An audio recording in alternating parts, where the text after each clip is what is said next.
Property चुरा ली चोरों ने, और क्या। कौन चोर है?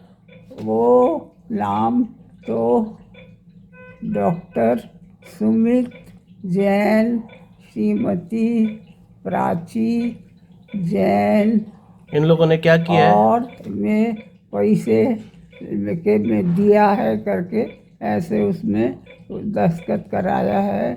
और मेरे को ऑफिस ले गए थे गाड़ी में और एम्बुलेंस में।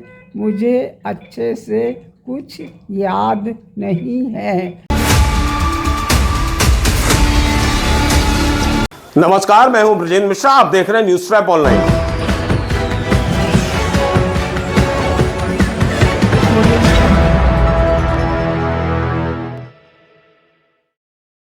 जबलपुर के राइट टाउन क्षेत्र में डॉक्टर हेमलता श्रीवास्तव की 50 करोड़ की प्रॉपर्टी हड़पने के मामले में आज हम बहुत बड़ा खुलासा आपके सामने कर रहे हैं। आपको मालूम है कि कलेक्टर के आदेश पर एसडीएम पंकज मिश्रा इस पूरे मामले की घटनाक्रम की जांच कर रहे थे और हमें जानकारी लगी है कि जांच पूरी हो चुकी है। हमें जो सूत्रों से जानकारी मिली है उसके मुताबिक इस पूरे मामले में डॉक्टर सुमित जैन और डॉक्टर प्राची जैन का बच पाना बहुत मुश्किल है। उनका जेल जाना लगभग तय है, क्योंकि बहुत बड़ा धोखा डॉक्टर सुमित जैन और डॉक्टर प्राची जैन ने किया है। और धोखा किया है डॉक्टर हेमलता श्रीवास्तव के साथ में। डॉक्टर हेमलता श्रीवास्तव से जो दान पत्र रजिस्टर्ड कराया गया उसमें यह बात जोड़ दी गई कि वो जमीन, वो प्रॉपर्टी वो बेच भी सकते हैं, अपने मन माफिक उपयोग कर सकते हैं, जिसे चाहे उसे बेच सकते हैं। यह बहुत बड़ा धोखा हुआ डॉक्टर हेमलता श्रीवास्तव के साथ में, क्योंकि डॉक्टर हेमलता श्रीवास्तव ने सिर्फ इसी शर्त पर वो प्रॉपर्टी दान की थी कि उनके और उनके बेटे की याद में एक मेमोरियल हॉस्पिटल खोलेगा इस जमीन पर। और इसी के कारण डॉक्टर हेमलता श्रीवास्तव ने उस अस्पताल, मेमोरियल हॉस्पिटल खोलने के लिए ही वो प्रॉपर्टी दान करने की शर्त रखी थी। लेकिन देखिए साहब, जो दान पत्र तैयार हुआ उसमें यह चीज तो है कि वो 750 वर्ग फीट में अस्पताल खोलेंगे डॉक्टर हेमलता श्रीवास्तव के पति और बेटे के नाम पर। लेकिन उसमें चुपके से जो इबारत, जो कंडिका जोड़ दी गई, उसमें यह लिख दिया गया कि इस संपत्ति का डॉक्टर सुमित जैन और डॉक्टर प्राची जैन अपने मन मुताबिक, मन माफिक उपयोग करने के लिए स्वतंत्र रहेंगे। वो चाहे तो इस प्रॉपर्टी को किसी और को भी बेच सकते हैं। यह शर्त रजिस्ट्री में जोड़ दी गई, जिसकी जानकारी डॉक्टर हेमलता श्रीवास्तव को नहीं थी। और डॉक्टर हेमलता श्रीवास्तव कभी भी इस बात के लिए राजी नहीं थे कि उनकी यह बेशकीमती जमीन किसी व्यापार के लिए, किसी दुकान के लिए या किसी और को बेचने के लिए किसी को दान की जाए। उनकी मंशा कतई ये नहीं थी, ना उन्होंने कभी ये परमिशन दी। उनकी लालसा तो सिर्फ यही थी, और उनका जो बेटा है रचित श्रीवास्तव, इनकी याद में एक मेमोरियल हॉस्पिटल इस प्रॉपर्टी पर खुलेगा। लेकिन साहब, गजब कर दिया डॉक्टर सुमित जैन ने और डॉक्टर प्राची जैन ने। इन्होंने दान पत्र में चुपके से यह शर्त जुड़वा दी कि वो चाहे तो जमीन को किसी दूसरे को भी बेच सकते हैं। और यह बात डॉक्टर हेमलता श्रीवास्तव को नहीं बताई गई। डॉक्टर हेमलता श्रीवास्तव को यह जानकारी बिल्कुल नहीं है कि इसमें जो रजिस्टर्ड दान पत्र हुआ है उसमें जमीन को बेच देने की शर्त भी जोड़ी गई है। यह तथ्य छिपा लिया गया, जो धोखाधड़ी की श्रेणी में आता है। और हम अभी तक जिस तरह का एपिसोड आपको दिखा रहे हैं उसमें हम खुद अपने अनुभव से यह कह सकते हैं कि यह बहुत बड़ा धोखाधड़ी का मामला है। और निश्चित तौर पर जांच रिपोर्ट में इस बात का उल्लेख सामने आएगा ही। यह अच्छी बात है कि बयान देने के लिए डॉक्टर हेमलता श्रीवास्तव, जो मेडिकल के आईसीयू में एडमिट हैं, वो वेंटिलेटर से हट गई थी, उठ गई थी। वेंटिलेटर हटा लिया गया था और उन्होंने बाकायदा अधिकारियों को पहचाना और उनसे बातचीत की। और जो अधिकारी थे, 3-4 अधिकारियों की टीम बनाई गई है उनके बयान के लिए, इस पूरे मामले की जांच करने के लिए।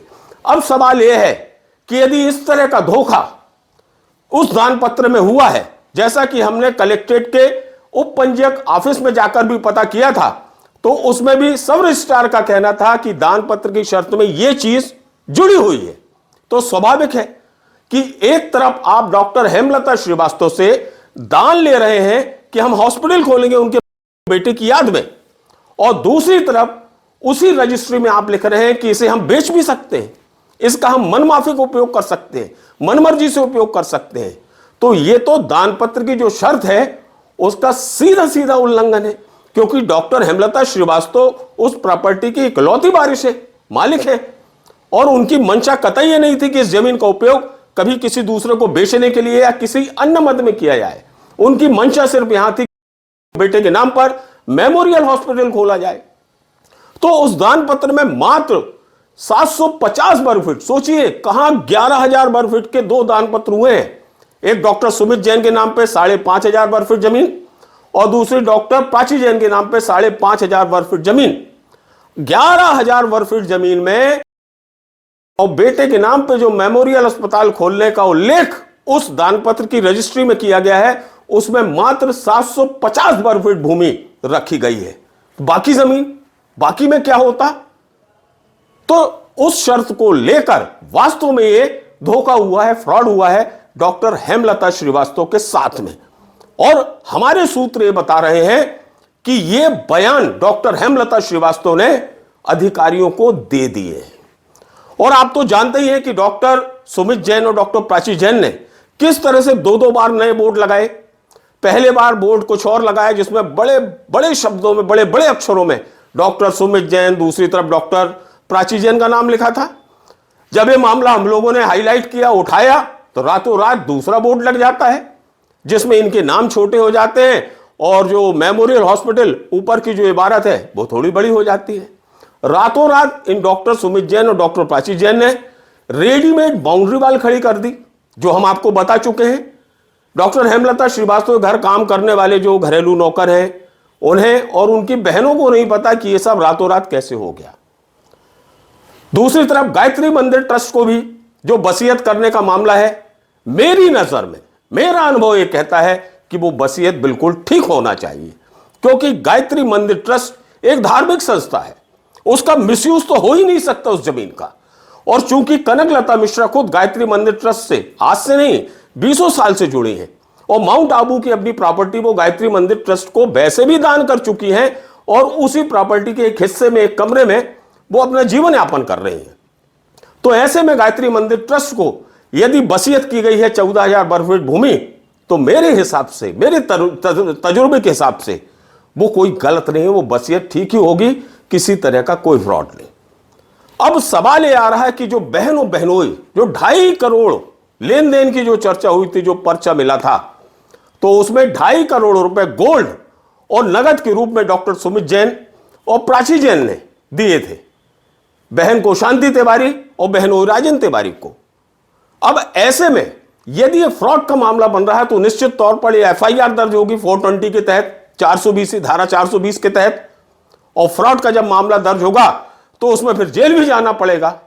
तो यह सारा जो घटनाक्रम है यह दिखा रहा है कि बहुत बुरी तरह फंस गए हैं डॉक्टर सुमित जैन और डॉक्टर प्राची जैन।